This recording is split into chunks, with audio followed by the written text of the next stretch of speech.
Kids, before you watch this episode of Nightly News Kids Edition, please let a parent or grown-up know that in this episode, we're going to be talking about issues surrounding race in America, because they may want to watch with you and talk about it after.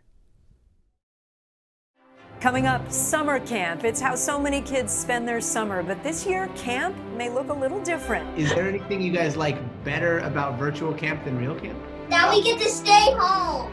Don't worry, there's still lots of ways to have fun. Then we'll switch gears and we'll talk with a popular TV star about what's been in the headlines a lot lately, all those demonstrations causing conversations about race in America. He has a powerful message for kids. Plus, teachers and kids share their words of wisdom about what to do on summer vacation. First and foremost, never stop learning. Don't put down books. As a matter of fact, pick more of them up. Knowledge is power. All that and more straight ahead. This is NBC Nightly News Kids Edition. Welcome back to Nightly News Kids Edition. I'm Kate Snow, filling in for Lester while he's enjoying some vacation time with his family. I'm really happy to be here with you guys, and I don't know about you, but my two kids are pretty glad it's summer. So am I. Speaking of, we've got lots of great stuff coming up, including an important conversation my friend Al Roker had with a 12-year-old who you probably recognize from TV. But first, a lot of summer camps decided to close this summer. That's disappointing. But some are open with more safety rules. Whatever's happening in your town, you can still enjoy all the fun of summer camp right from your own backyard. Here's Gadi Schwartz.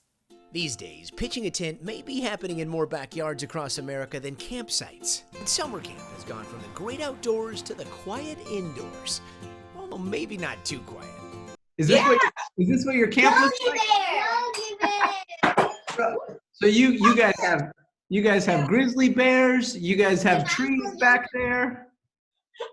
Yeah, we got lots of cool stuff.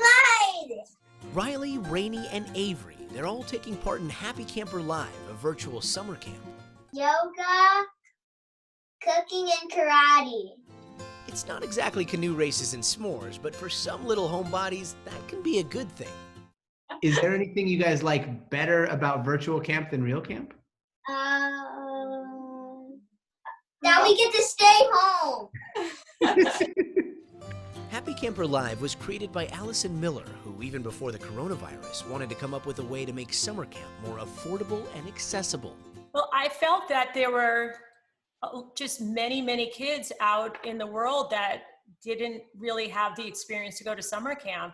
And it felt to me like we needed to take that barrier down and make it accessible to everybody. Now, in the midst of a pandemic, the camp experience has gone virtual. And with the virtual camp experience, they can log on anytime, any day, and they can choose their experiences by day. So it makes it really easy for mom to coordinate the schedules, because there's no coordinating of schedules. Campers can learn everything from playing the guitar, to cooking, to painting, to basketball. The lessons go by quick. And the next thing you know, you're showing off your new karate moves. Out, Out, touch, touch, down. down. And there's even some magic. Magician Jason Silberman says there's nothing like seeing kids' faces light up on the other side of a screen. Is this kind of like television for the future? I mean, it's interactive.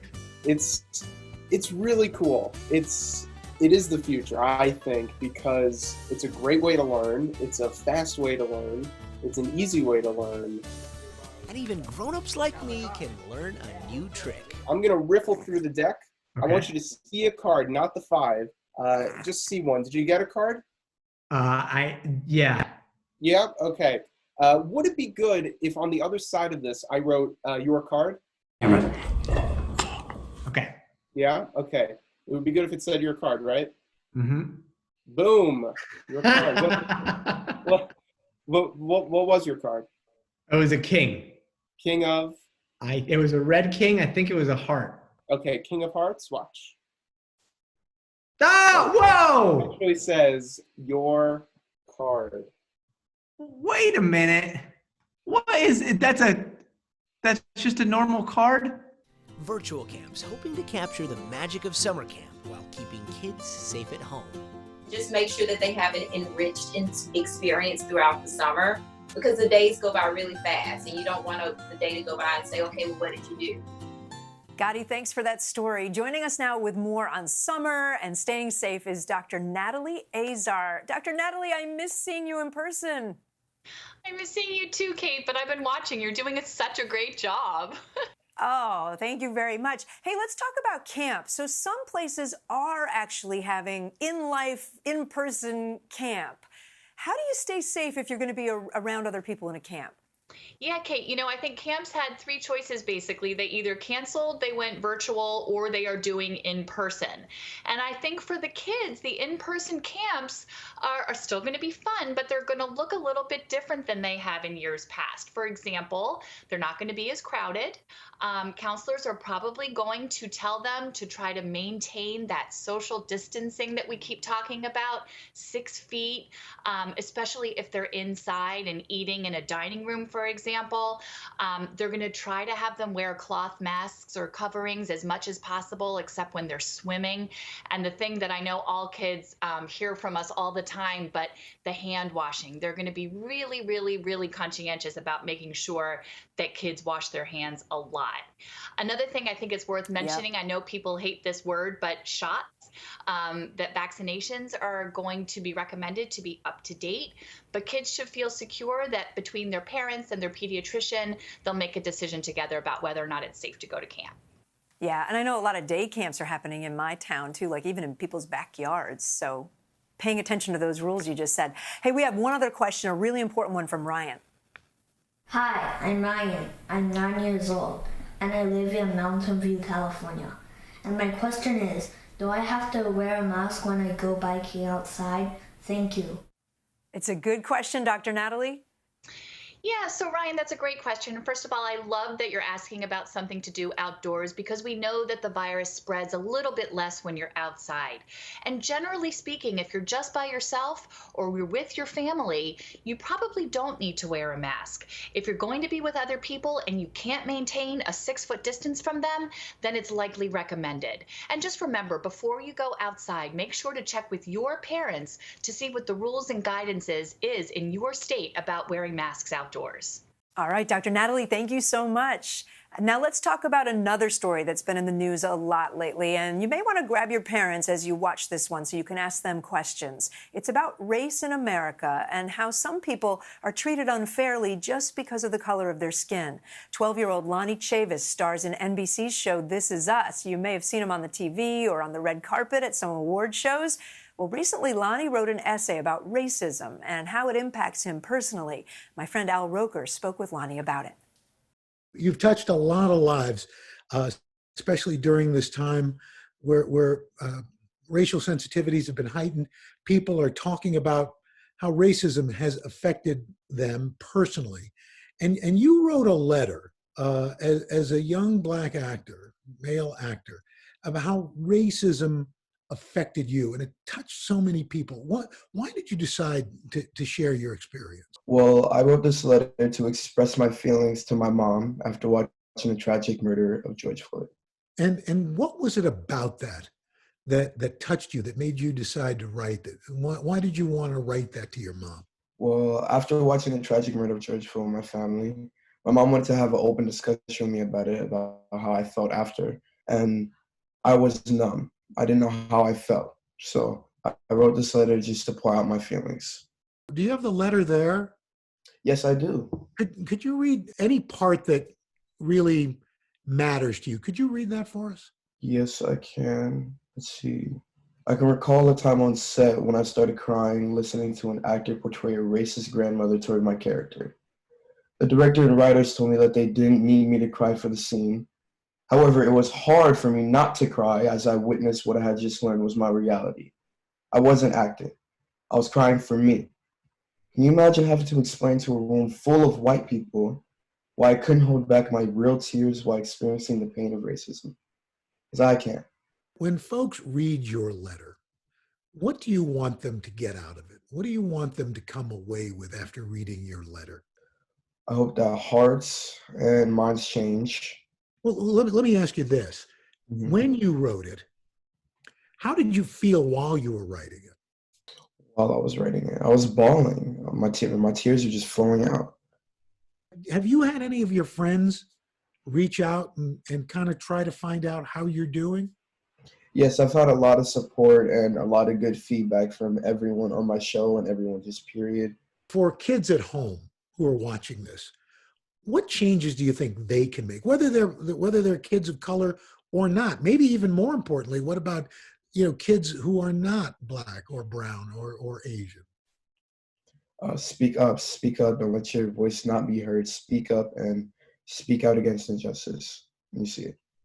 And get educated, because I'm 12 and I'm still learning to this day.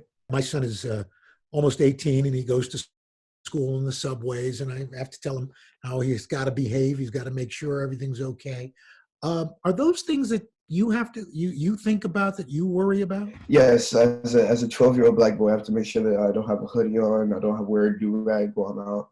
And how does that make you feel? It's weird to know that somebody else can wear a do-rag and can wear a hoodie when they're not Black, and I can't.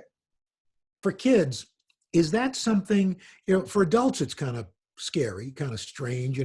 First of all, we don't know when all of this is going to end. And in the middle of it, there's all this social unrest that's going on. Does it make you a little, like you don't know what's going to happen? How do you feel? I'm very scared as a kid. I have to pray to God every day. I have no clue how the future is going to turn out, especially with everything that's happening right now outside. I have no clue. But are you? I can't imagine what it's going to be like for the future for me and my brothers. Wow, that's something that really concerns you. 100%. Well, Lonnie, I haven't even hit July yet. What are your summer plans? I have no clue what I'm going to do in the summer. Yeesh, I have no clue. Have fun. Just have fun with my family and friends. When you do that, when you look ahead, is it a weird feeling to not know what you're going to do? It's very scary. It's very scary to not know how the future is going to turn out, especially right now. I hope everything goes well for you, and I hope things start to settle down. But thank you so much for writing that letter, because it means a lot to a lot of people, young and not so young. So thank you. Thank you so much. All right. Al Roker, thank you. And Lonnie, thanks for sharing your thoughts. Such an important message. So I'm a mom of 2 high school kids, and I know this was a really tough way to end the school year without being in the school building and seeing your friends. Your teachers worked really hard to teach remotely, and we know that all of you worked really hard to learn, even if it was hard to do. But now school's out. So what's next? While you enjoy summertime, some teachers we know wanted to pass along their congratulations for finishing out the year strong. Hi, everybody.